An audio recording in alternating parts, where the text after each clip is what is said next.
saudara semua, salam. Lebih semangat lagi, salam. Luar biasa. Kekasih-kekasih Kristus, pada hari Minggu kemarin kita baru saja merayakan Hari Pentakosta, di mana kita merayakan karya Allah di dalam kehidupan kita, tanda kehadiran Tuhan yang senantiasa ada di dalam kehidupan kita. Kekasih-kekasih Kristus, bacaan kita ini merupakan bagian dari rangkaian nasihat pengajaran khusus dari Yesus kepada para rasul berkaitan dengan Roh Kudus atau Roh Penghibur. Dalam bacaan ini Yesus ingin menguatkan dan juga ingin mempertegas komitmen para rasul dalam hal mengasihinya. Jadi sekali lagi, sebelum Yesus terangkat, sebelum Yesus menjalani masa-masa penderitaan, kematian, kebangkitan dan kenaikannya serta keturunan Roh Kudus itu, Yesus terlebih dahulu memberikan nasihat khusus kepada para rasul. Yesus mau agar pengenalan terhadap Yesus dalam kebersamaan mereka selama mengikuti Yesus itu harus nampak dalam tindakan iman mereka. Yesus mau itu ada pada rasul-rasul. Yesus mau para rasul itu memegang segala perintah Yesus. Yesus tahu itu bukanlah hal yang mudah, perkara yang mudah. Karena itu, dalam teks bacaan kita, kalau Bapak Mama perhatikan judul yang ditempatkan oleh Lembaga Alkitab Indonesia lain, di situ tertulis Yesus menjanjikan penghibur. Kekasih-kekasih Kristus, penghibur atau Roh Penolong itu yang akan menyertai para rasul untuk tetap hidup di dalam kebenaran. Ayat 16 dan ayat 17 teks bacaan kita menyaksikan akan hal ini. Dikatakan, Aku akan minta kepada Bapa, dan Ia akan memberikan kepadamu seorang penolong yang lain, supaya Ia menyertai kamu selama-lamanya, yaitu Roh kebenaran. Dunia tidak akan menerima Dia, sebab dunia tidak melihat Dia dan tidak mengenal Dia. Tetapi kamu mengenal Dia, sebab Ia menyertai kamu dan akan diam di dalam kamu. Ini hal yang pertama, kekasih Kristus. Yesus mau murid-murid mengenal Yesus dengan baik, dengan benar. Yesus mau mereka mengikuti Yesus dengan sungguh-sungguh. Yesus tahu tidak mudah. Karena itu Yesus dalam teks bacaan kita bilang bahwa Dia akan minta kepada Bapa untuk mengutus seorang penolong yang lain.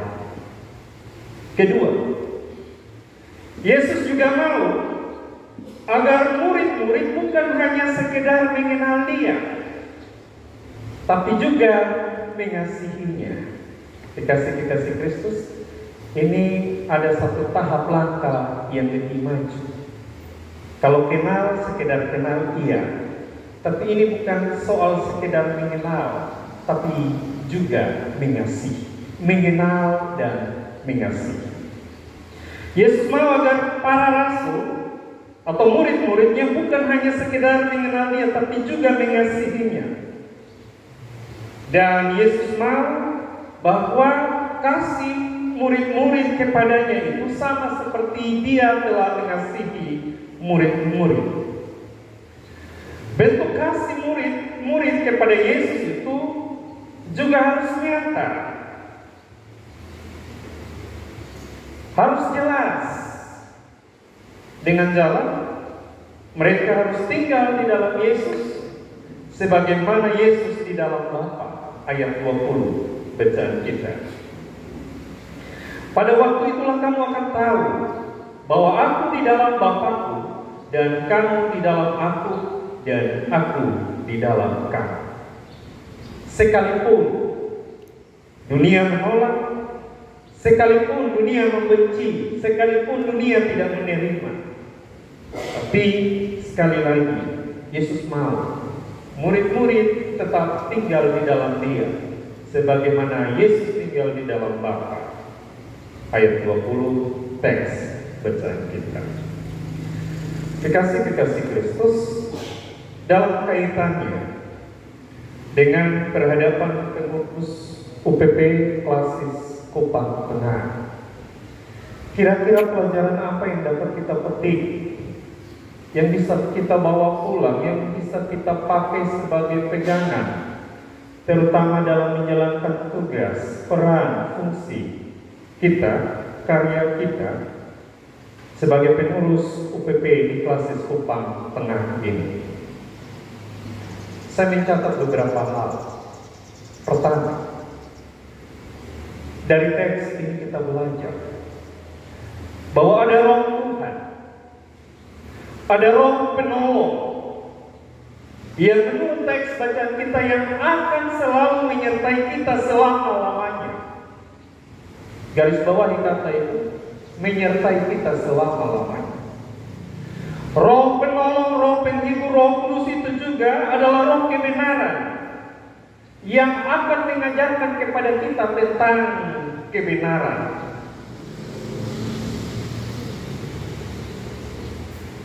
Dengan kata lain, Roh kebenaran itu akan mengajarkan kepada kita selaku pengurus UPP di Klasis Kupang Tengah untuk bekerja dengan cara-cara yang benar sesuai kehendak Allah.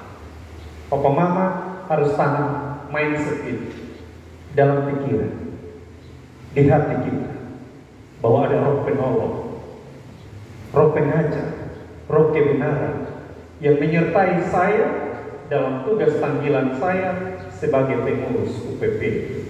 Tanamkan hal itu, kesadaran itu, selama kita mengangkat tugas panggilan pelayanan ini.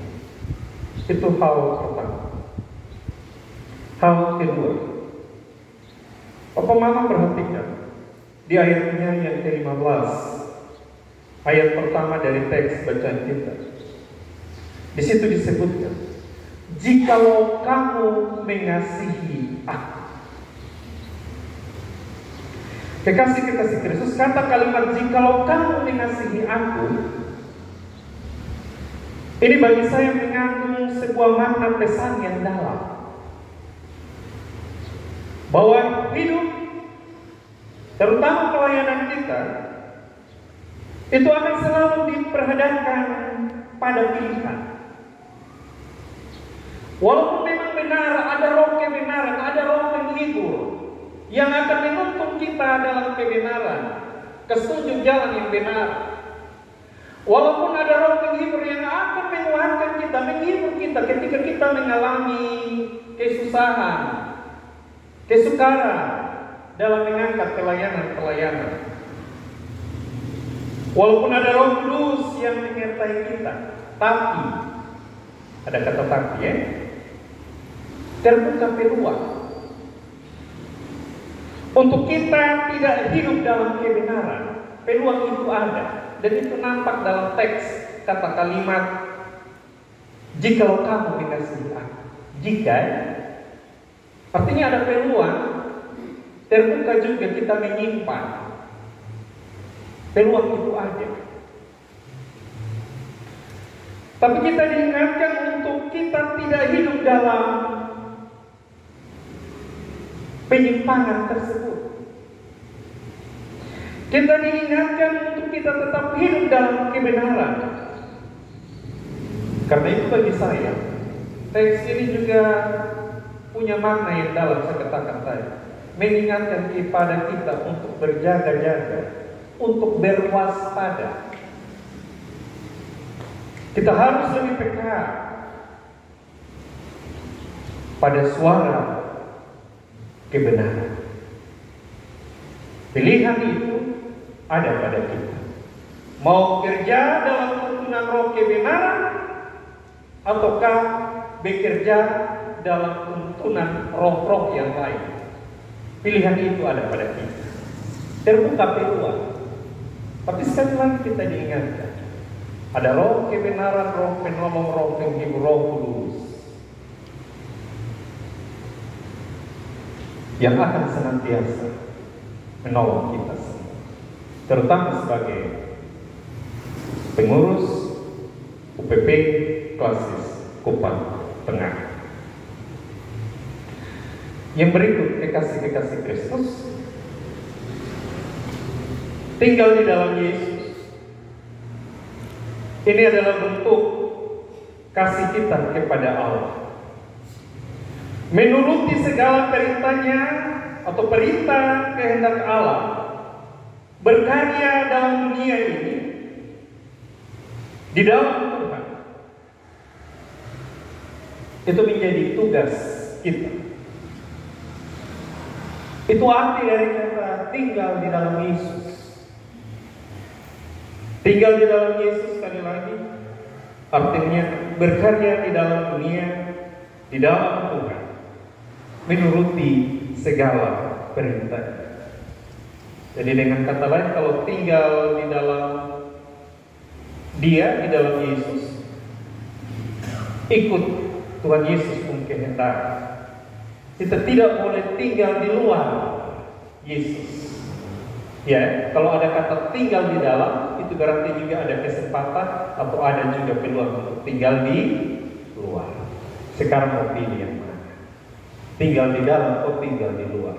Tapi tinggal di dalam adalah wujud bentuk kasih kita kepada Allah.